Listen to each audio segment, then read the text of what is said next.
नमस्कार, आर्या न्यूज देख रहे हैं आप। मैं हूं आपके साथ पल्लवी सिंह। सुबह की खबरों की शुरुआत करेंगे बड़ी खबर से। हरदोई से ये खबर सामने आ रही है, जहां पर शहर कोतवाली क्षेत्र के कोचिंग इंस्टीट्यूट के प्रबंधक पर अग्निवीर योजना में नौकरी और अन्य विभागों में नौकरी दिलाने के नाम पर लाखों रुपए लेने का आरोप लगाया गया और इसी आरोप के आधार पर इस मामले की शिकायत पुलिस से की गई है और पुलिस के उच्च अधिकारियों ने शहर कोतवाल को जांच कर रिपोर्ट देने के निर्देश दिए। बता दें आपको कि अपर पुलिस अधीक्षक का कहना है कि जांच रिपोर्ट मिलने पर जो उचित कार्रवाई है वो की जाएगी और कोतवाली देहात इलाके के मेडुआ मजरापुरा बहादुर गांव का यह मामला है, जहां पर सुशील कुमार और रोहित कुमार ने पुलिस अधीक्षक को संबोधित कर एक शिकायती पत्र सौंपा है। यहाँ पर अपर पुलिस अधीक्षक अनिल कुमार यादव को यह पत्र दिया गया। कहा गया है कि उनका भाई शोभित कुमार रॉयल कोचिंग इंस्टीट्यूट में रहकर प्रतियोगी परीक्षाओं की तैयारी कर रहा है और अब यह आरोप है कि रॉयल कोचिंग इंस्टीट्यूट के संचालक प्रबंधक रवि चौधरी ने उसके भाई से अग्निवीर योजना में नौकरी दिलाने के नाम पर 1 लाख रुपए ले लिए और अब वो फॉरेस्ट गार्ड की परीक्षा लेने के बहाने कोचिंग से बाहर हो गया। पीड़ित का यह कहना है कि उन्होंने इस प्रकार से लगभग 50 बच्चों से ऐसे ही कई विभागों में नौकरी दिलाने के नाम पर रुपए ऐंठे हैं। अब अपर पुलिस अधीक्षक के पास पहुंचे सुशील कुमार ने इस पूरे मामले में कार्रवाई किए जाने की मांग की है। इस मामले पर अपर पुलिस अधीक्षक ने बताया है कि पूरे प्रकरण की जांच शहर कोतवाल को दी गई। शहर पुलिस इस पूरे मामले की जांच करेगी और जांच रिपोर्ट आने के बाद इस पूरे मामले में जरूरी कार्रवाई की जाएगी। एक व्यक्ति हैं सुशील कुमार, जो कि थाना कोतवाली देहात क्षेत्र के रहने वाले हैं, ग्राम मेनुआ के। इन्होंने आज एक प्रार्थना पत्र दिया है कि रॉयल इंस्टीट्यूट एक कोचिंग इंस्टीट्यूट है जिसके प्रबंधक रवि चौधरी हैं। इन्होंने इसके भाई शोभित कुमार से 1 लाख रुपया अग्निवीर में नौकरी दिलाने के नाम पर लिए हैं। पुलिस को आज प्रार्थना पत्र प्राप्त हुआ है। एसएचओ कोतवाली शहर को जांच के लिए दिया गया है। जो भी साक्ष्य आएंगे इसके आधार पर विरुद्ध कार्रवाई की जाएगी। कितने लोगों के साथ ठगी की गई क्या? जो प्रार्थना पत्र है इसमें 50 बच्चों के साथ नौकरी के नाम पर लाख रुपए जमा करने की बात आई है। और स्वतंत्रता दिवस की 75वीं वर्षगांठ पर कौशाम्बी से संवाददाता सुनील वर्मा से पूछने पर चौयल की विधायिका पूजा पाल ने कुछ बातें कही हैं। या उन्होंने कहा कि ये जो तिरंगा यात्रा निकाली गई है, समाजवादी पार्टी के राष्ट्रीय अध्यक्ष अखिलेश यादव के निर्देशानुसार निकाली गई और साथ ही पूजा पाल ने कहा है कि शहीदों को सच्ची श्रद्धांजलि अर्पित करना उनका प्रमुख उद्देश्य रहा। विधायक ने कहा है कि यहाँ पर जो तहसील है वहां पर 2 अमर शहीद हुए हैं, जिनका नाम शहीद चंद्रमणि सिंह यादव है और शहीद सूर्य बाली यादव। उन्हीं की याद में ये जो भव्य तिरंगा यात्रा निकाली गई है, इससे नौजवानों के लिए भी एक अच्छा संदेश गया, क्योंकि आने वाले समय में नौजवानों का ये समय है और नौजवान इन शहीदों से सीख कर आगे बढ़ सकेंगे।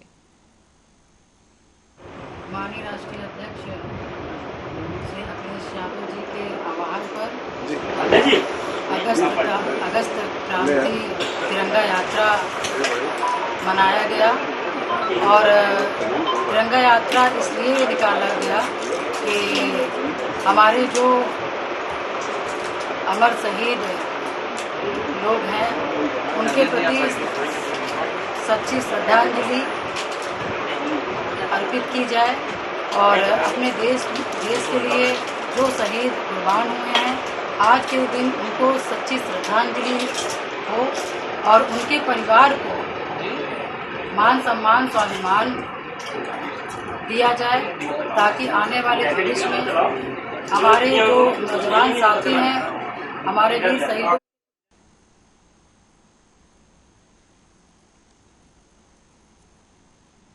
और जन्माष्टमी के त्योहार पर मथुरा वृंदावन के चौक चौराहों को दुल्हन की तरह सजाया गया है। दूर दूर से श्रद्धालु कृष्ण जन्माष्टमी मनाने के लिए मथुरा आ रहे हैं और मथुरा प्रशासन ने जनक कृष्ण जन्माष्टमी की तैयारियां लगभग पूरी कर ली हैं।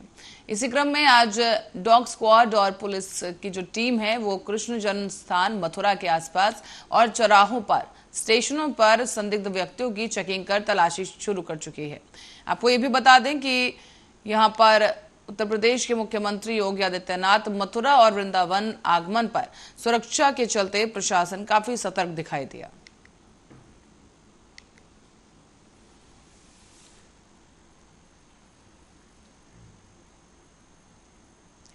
इसी क्रम में आगे बढ़ेंगे अगली खबर की ओर। संगम नगरी प्रयागराज में माफियाओं और अपराधियों के अवैध साम्राज्य के खिलाफ पुलिस की कार्रवाई जारी है।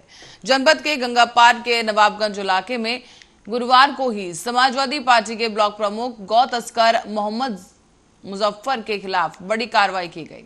गौ तस्कर मोहम्मद मुजफ्फर के नवाबगंज स्थित 2.5 करोड़ की अवैध संपत्ति को प्रयागराज पुलिस ने गैंगस्टर के तहत कुर्क कर लिया है। अब पुलिस के मुताबिक गैंगस्टर एक्ट 14(1) के तहत कुर्की की ये कार्रवाई की गई है और मुजफ्फर के खिलाफ प्रयागराज, कौशाम्बी, फतेहपुर, कानपुर, वाराणसी और भदोही समेत कई अन्य जगहों पर मुकदमे दर्ज हैं। मौजूदा समय में मोहम्मद मुजफ्फर जेल में बंद है और गौरतलब यह है कि प्रयागराज पुलिस पिछले 2 हफ्ते से कुख्यात गौ तस्कर मोहम्मद मुजफ्फर को बड़ी आर्थिक चोट पहुंचा रही है। इस बीच अब तक मुजफ्फर की 20 करोड़ से अधिक की जो संपत्ति है उसे गैंगस्टर के तहत कुर्क कर लिया गया है और इसके पहले 3 अलग अलग संपत्तियों को कुर्क किया जा चुका है। तो वहीं नवाबगंज के चफरी गांव में बने हुए आलिशान मकान को भी गैंगस्टर के तहत कुर्क किया गया।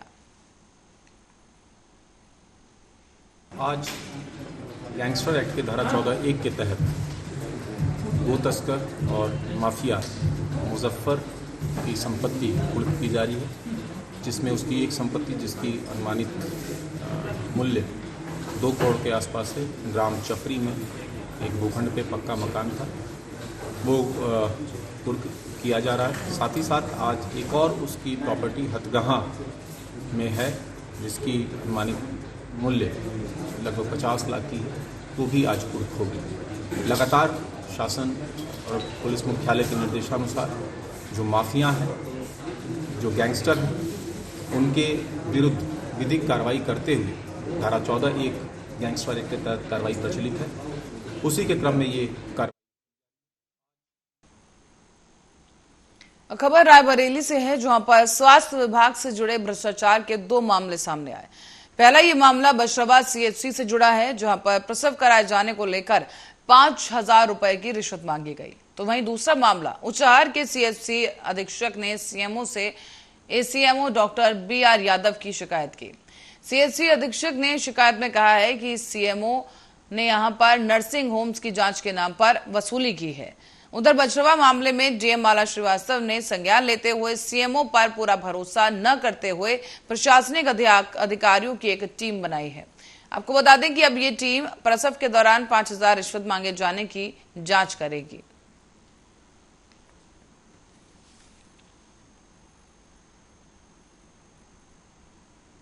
रायबरेली पुलिस की बड़ी लापरवाही से दबंगों के हौसले बुलंद होते दिख रहे हैं।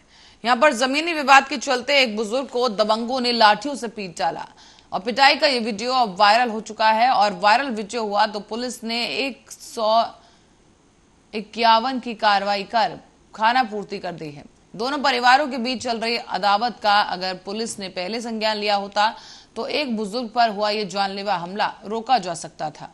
ये मामला है खीरो थाना इलाके के बसवाखेड़ा गांव का, जहां पर रहने वाले रमाशंकर नाली में पाइप डाल रहे थे, लेकिन इस दौरान पुलिस के मुताबिक पाइप डालने वाली जगह को लेकर दोनों के बीच भूमि विवाद हो गया।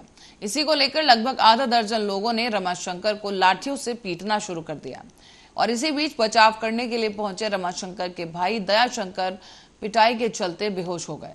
पीड़ित ने थाने में तहरीर दी है, लेकिन कोई सुनवाई या कोई कार्रवाई नहीं हुई। बाद में पिटाई का ये वीडियो वायरल हुआ तो पुलिस ने अपनी गर्दन बचाने के लिए आनन फानन में 151 जैसी मामूली कार्रवाई कर दी है।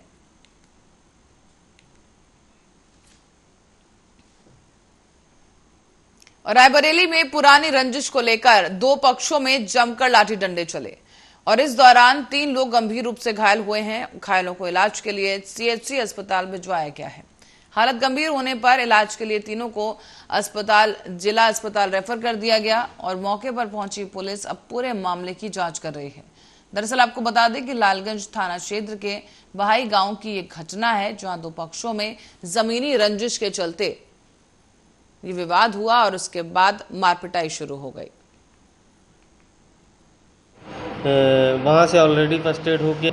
लालगंज से 3 केस आए हैं, दुर्गेश, हरिशंकर और सूरज। दुर्गेश की उम्र 21 साल, हरिशंकर 40 और सूरज 25 साल। मारपीट के केस थे। वहाँ से ऑलरेडी फर्स्ट एड होके आए थे। यहाँ भी जो था यहाँ भी करके फिर एडमिट किया गया है। अब कैसी स्थिति है? स्थिति गंभीर नहीं है तीनों की। लालगंज से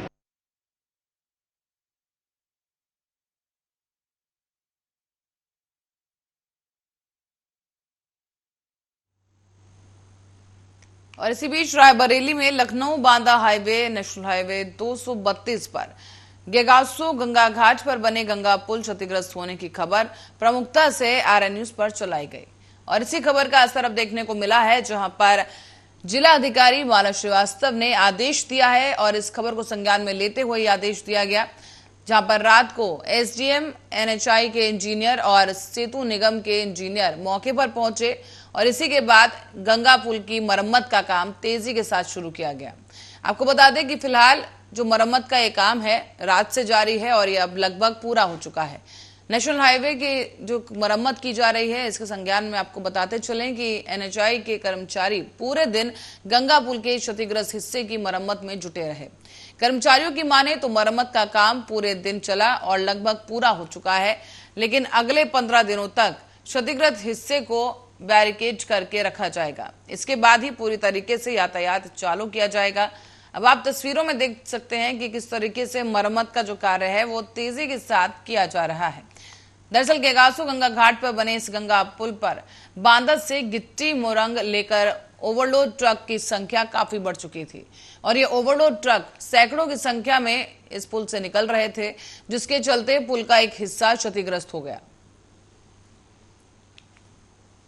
ये कल सूचना मिला था हमें एनएचआई की तरफ से, ये गेगासो गंगा ब्रिज पे डैमेज हो गया था, तो अधिकारियों के द्वारा सूचना मिली और सुबह से लगे हुए हैं और रात्रि के 9 बजने वाले हैं, अब जाके कंप्लीट हुआ है।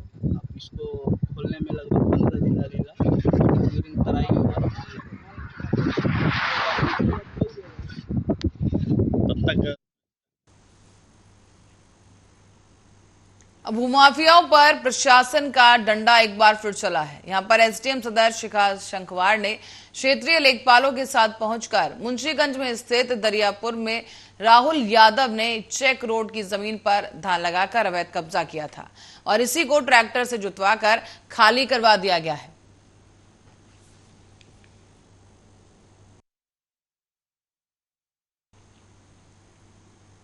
रायबरेली से खबर है, जहां पर परोसी गई दाल की हंडी में छिपकली गिरने से 3 बच्चों की तबीयत बिगड़ गई है। बता दें आपको कि बच्चों को तुरंत ही सीएचसी ले जाया गया, जहां चिकित्सकों ने इलाज के साथ 3 से 4 घंटे तक उनकी निगरानी की। बाद में परिजनों को निगरानी का निर्देश देकर बच्चों को घर वापस भेज दिया गया है। मामला शिवगढ़ थाना इलाके के बिटारू गांव का है। यहां पर फूलचंद की पत्नी ने बच्चों को खाने के साथ दाल परोसी थी और खाना खाने के बाद जब बच्चों को उल्टी होने लगी तो लाइट न होने से अंधेरे में परोसी गई दाल की हांडी को दोबारा देखा गया। हांडी जब देखी गई तो उसमें मोमबत्ती की रोशनी से दिखा कि उसमें एक मरी हुई छिपकली है। परिजनों ने तुरंत ही तीनों बच्चों को सीएचसी पहुंचाया। यहां पर डॉक्टरों ने बच्चों का तुरंत इलाज शुरू किया और बाद में काफी देर तक उन्हें सीएचसी में ही निगरानी में रखा गया और अब बच्चों की हालत स्थिर देखते हुए डॉक्टरों ने उन्हें जाने दिया है, लेकिन इस हिदायत के साथ कि उल्टी या दस्त जैसी कोई भी अगर बात हो तो तुरंत अस्पताल वापस पहुंचे। सर दाल बनी थी, दाल में छिपकली गिर गई। अच्छा। और बच्चे अंधेरा था, लाइट चली गई थी तो उसी में निकाल रहे थे। अच्छा। तो मगर उनकी मम्मी ने देखा जब, मगर एक एक दो का और सब खा चुके थे। तो कोई दिक्कत हो गई थी? नहीं, क्या हुआ? दिक्कत अस्पताल सरकारी लाए थे। अच्छा। मगर यहाँ 3-4 घंटे हो गई हैं। अच्छा। डॉक्टर साहब ने कहा था कि अगर घंटे खड़ा और देख लो, नहीं तो अगर इनको उल्टी हो या चक्कर वक्कर आए तो इनको सीधा रायबरेली ले जाओ। अच्छा। अब बच्चे स्वस्थ हैं अच्छी तरह से? जी सर। अच्छा, तो अब घर ले जा रहे हैं? जी सर। कोई दिक्कत तो है नहीं? नहीं सर, कोई दिक्कत नहीं है। दिक्कत होती फिर हम यही रहते। सर दाल बनी थी।